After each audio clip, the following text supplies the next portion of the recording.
नमस्कार मित्रांनो, लग्नाची बेडी या मालिकेच्या आजच्या भागात आज आपण बघणार आहोत. सिंधूचा रिझल्ट असतो त्यामुळे सिंधू खूपच टेन्शनमध्ये असते आणि रूममध्ये इकडे तिकडे फेऱ्या मारत असते. आवरलेल्या गोष्टी ती पुन्हा आवरून ठेवत असते. राघव म्हणतो की अगं सिंधू काय चाललंय, आवरलेल्या गोष्टी का पुन्हा आवरतीयस? तर सिंधू म्हणते की असं कसं शांत बसू, 5 मिनिटात मला कळणार आहे की मी आप्पांचं स्वप्न पूर्ण केलंय की नाही. मी अजिबात शांत बसू शकणार नाही. माझा मेडिकलचा रिझल्ट आहे, शाळेचा नाही. राघव म्हणतो की आता काळजी करून काही होणार आहे का, त्यामुळे म्हणतोय जरा शांत बस. सिंधू म्हणते की मी नाही शांत बसू शकत, तुम्हाला नाही कळणार, जाऊ दे. राघव म्हणतो की मला सगळं कळतंय, माझ्याकडे सुद्धा माझ्या IPSच्या रिझल्टचा अनुभव आहे. सिंधू म्हणते की तुम्ही असं आप्पांसारखं का बोलताय? राघव म्हणतो की मी काहीही चुकीचं बोलत नाहीये, मी फक्त तुला एवढंच सांगतोय की जरा शांत बस. सिंधू म्हणते की मी नाही शांत बसणार, तुम्ही बसलात ना बस झालं. राघव म्हणतो की बरं ठीक आहे. सिंधू सारखी सारखी देवाच्या पाया पडत असते तेव्हा राघव हसत असतो. सिंधू म्हणते की राघव सर, मला एवढं टेन्शन आलंय आणि तुम्ही हसताय. राघव म्हणतो की सिंधू तू खूप फनी वागतेय म्हणून मी हसतोय, प्लीज एका ठिकाणी गप्प बस, बघ 10 वाजत आले, कुठल्याही क्षणी तुझा रिझल्ट लागू शकतो. माफ करा मित्रांनो, पण जर तुम्ही चॅनलवर नवीन असाल किंवा अजूनही चॅनलला जर सबस्क्राईब केलं नसेल तर प्लीज सबस्क्राईब करा आणि बेल आयकॉनवरही क्लिक करा. स्टार प्रवाहावरील सर्व मालिका तुम्हाला आमच्या चॅनलवर बघायला मिळतील. धन्यवाद. सिंधू देवाकडे प्रार्थना करायला लागते. राघव मनात म्हणतो की सिंधू तुला कसं सांगू की तुझ्या रिझल्टचं जास्त टेन्शन तुझ्यापेक्षाही मला आलंय. तू डॉक्टर झाल्यावर तुझ्यापेक्षा जास्त आनंद मला होणार आहे. पण त्यासोबत मला भीतीसुद्धा वाटते की डॉक्टर झाल्यावर तू पुन्हा इथून निघून जाण्याचं खूळ डोक्यात घेतलं तर. नाही सिंधू, मी तुला सोडून नाही राहू शकत. इतक्यातच 10 वाजतात आणि रिंग वाजते. सिंधू म्हणते की राघव सर 10 वाजले, पटकन रिझल्ट ओपन करा. राघव म्हणतो की हो सिंधू, अगं वेबसाईट तर लोड होऊ दे. सिंधू मात्र डोळे झाकून देवाकडे प्रार्थनाच करत असते आणि राघवला सूचना देत असते. राघव सिंधूला म्हणतो की सिंधू तू, तेव्हा सिंधू म्हणते की राघव सर तू काय, तुम्ही मला टेन्शन देऊ नका हां. मी काय राघव सर? राघव सर म्हणतात की सिंधू तू पास झाली आहे पण. सिंधू विचारते की पण काय? राघव म्हणतो की पण इथे तुझ्या नावापुढे 38% लिहिले. सिंधू म्हणते की 38%? राघव सर हे कसं काय शक्य, तुम्ही नीट बघा बरं. राघव सुद्धा म्हणत असतो की एवढा छान अभ्यास केला होतास तू, मी पण म्हणतोय की हे कसं काय शक्य आहे. सिंधू म्हणते की नाही राघव सर, असं होऊ शकत नाही. ती स्वतःच्या डोळ्यांनी बघते तर सिंधूला 98% मिळालेले असतात. सिंधू म्हणते की राघव सर काय हो तुम्ही पण, का बरं मला असं सांगता खोटं? सिंधू म्हणते की सर रँक बघा, रँक बघा. तर सिंधू रँक बघते तर सिंधू ही महाराष्ट्रात दुसरी आलेली असते.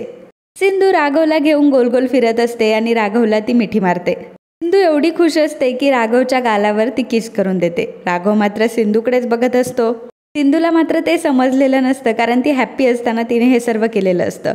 सिंधू म्हणते की सर मी घरात सगळ्यांना सांगून आले हां. सिंधू तिथून निघून जाते परंतु राघव मात्र त्याच विचारात असतो. गालाला हात लावून तो गालातल्या गालात हसत असतो. सिंधू इकडे हॉलमध्ये येते, सर्वांना सांगते सगळ्यांनी ऐका की मला 98% मार्क्स मिळालेत आणि मी महाराष्ट्रात दुसरी आली आहे आणि फायनली मी डॉक्टर झाली आहे. राजश्री म्हणते की खरंच अभिनंदन. सर्वांना खूपच आनंद झालेला असतो. राघव म्हणतो की आई, मेडिकलमध्ये एवढे मार्क्स मिळवणं खरंच खूप अवघड असतं, पण आपल्या सिंधूने ते करून दाखवलंय. एक एक करून सर्वजण सिंधूचं अभिनंदन करत असतात.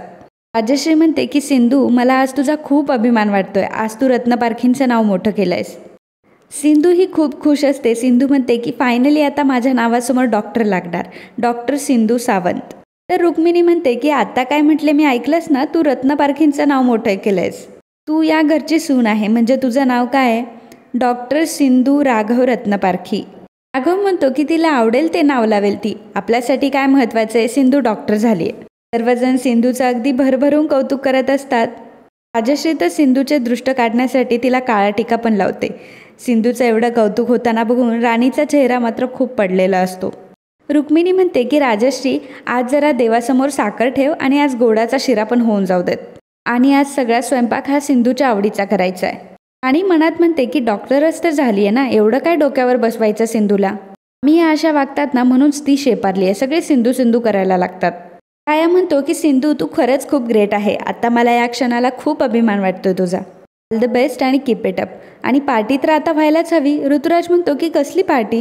रुक्मिणी म्हणते की असं काय करतोय, पार्टी करण्यासाठी आपल्याकडे 2 रिझन आहे. एक तर आपल्याला रत्नपारखी घर परत मिळालंय आणि दुसरं कारण म्हणजे आपली सिंधू डॉक्टर झाली आहे. राणी, रेश्मा, चला संध्याकाळच्या पार्टीला तयारीला लागा.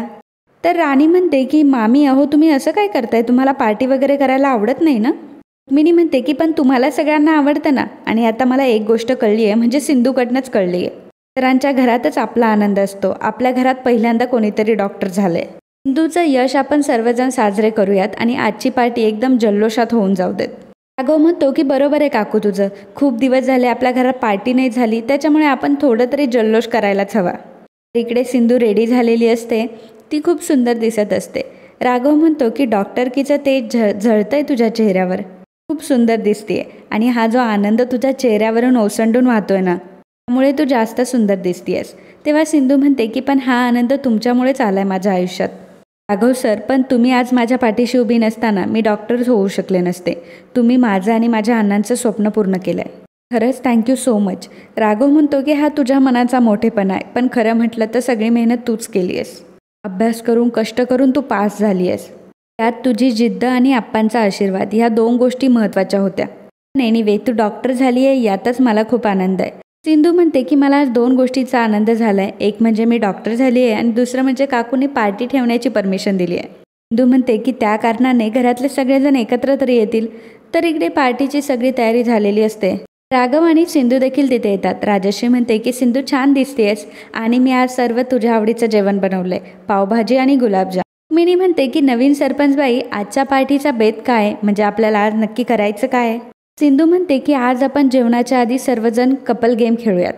राजश्री म्हणते की अरे देवा, म्हणजे तू सगळ्या जोडप्यांना खेळायला लावणार आहेस की काय. पहिला गेम आहे मेकअप शेकअप.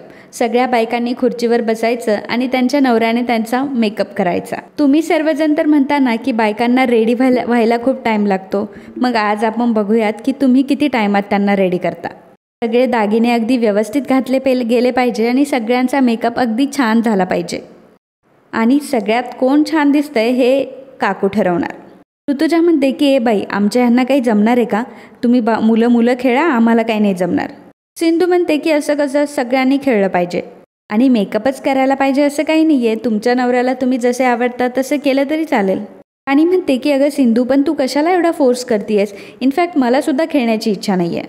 राघव म्हणतो की मधू, सिंधूने सांगितलं ना की आता सगळ्यांना खेळावंच लागेल. सिंधू म्हणते की rules and rules for everyone.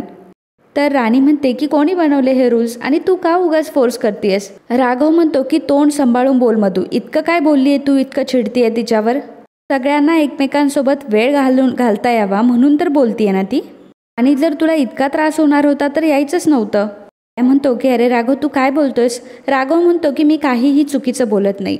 आज सिंधूसाठी एवढा स्पेशल दिवस आहे. तिला वाटतंय की आज सगळ्यांनी तिच्या खुशीमध्ये सहभागी व्हावं म्हणून ती असं बोलतीये. आणि मग मधूला इतकं ॲरोगंटली बोलायची काय गरज आहे. मधू मला सांग, तुझा प्रॉब्लेम काय नक्की. सर्वजण सिंधूचं कौतुक करताय म्हणून तुझ्या पोटात दुखतंय का. त्या म्हणत असतो की राघव अरे तू जरा शांत बस. राघव म्हणतो की तू आधी तुझ्या बायकोला शांत बसायला सांग ना. तिला म्हणावं स्वतःचा इगो जर दाखवायचा असेल तर इथे नाही, तिच्या घरी जाऊन दाखव म्हणावं. राया म्हणतो की राघव बस, आता तू राणीविषयी एक शब्दसुद्धा बोलणार नाही आणि तो तुला अधिकारसुद्धा नाही आहे. तेव्हा अचानक राघव आणि सिंधू हसायला लागतात. राया म्हणतो की व्हॉट नॉनसेन्स, आणि तुम्ही सर्वजण हसताय का. तर सिंधूला घडलेला आधीचा प्रकार आठवतो. सिंधू राघवला म्हणत असते की तुम्ही एक गोष्ट आठवताय का, मधुताई आणि राया भाऊजींचं नातं अजूनही नॉर्मल झालेलं नाही आहे, त्यांच्यामध्ये काहीतरी प्रॉब्लेम आहे.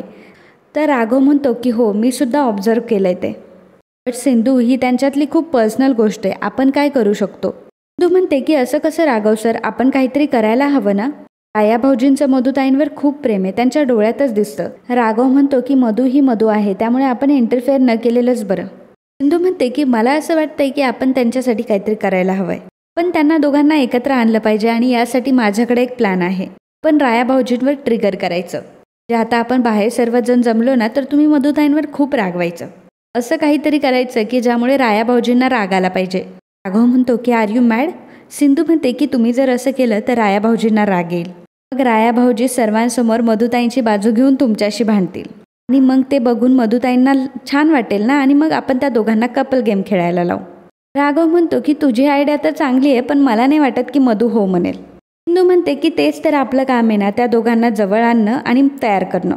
राघव म्हणतो की मधू तुझा अपमान करायचा एकही चान्स सोडत नाही आणि तू आहेस की तिचा विचार करतेयस. सिंधू म्हणते की हा त्यांचा स्वभाव आहे आणि हा माझा स्वभाव आहे. राघव म्हणतो की सिंधू हे खरं आहे, तुला हे घर खुश ठेवण्यासाठी तुला खूप कष्ट आहेत.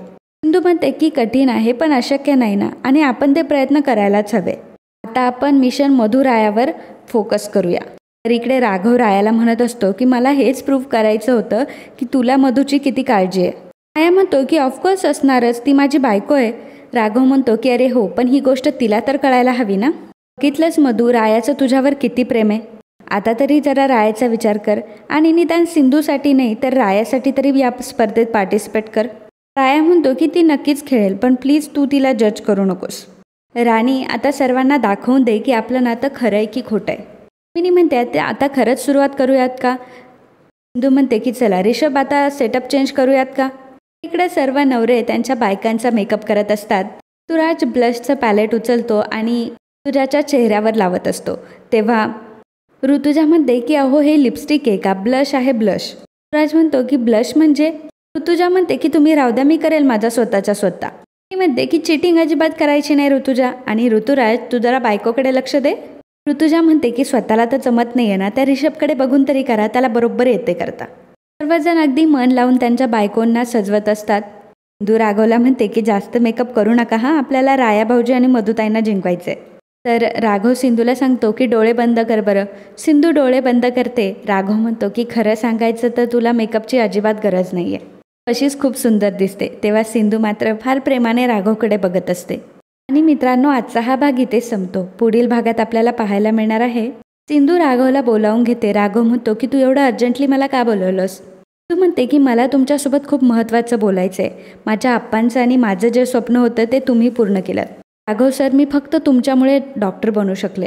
राघव म्हणतो की मला तुला नेहमी आनंदात बघायचं आहे. तुझ्या चेहऱ्यावरचा आनंद टिकवून ठेवण्यासाठी मी अगदी काहीही करू शकतो. तेव्हा राघव हा सिंधूच्या खूपच जवळ आलेला असतो. तर मित्रांनो, असेच लग्नाची बेडी या मालिकेचे अपकमिंग एपिसोड बघण्यासाठी आत्ताच आपल्या चॅनलला सबस्क्राईब करा. आणि आजचा हा व्हिडिओ तुम्हाला आवडला असेल तर व्हिडिओला लाईक आणि कमेंट करायला अजिबात विसरू नका. धन्यवाद.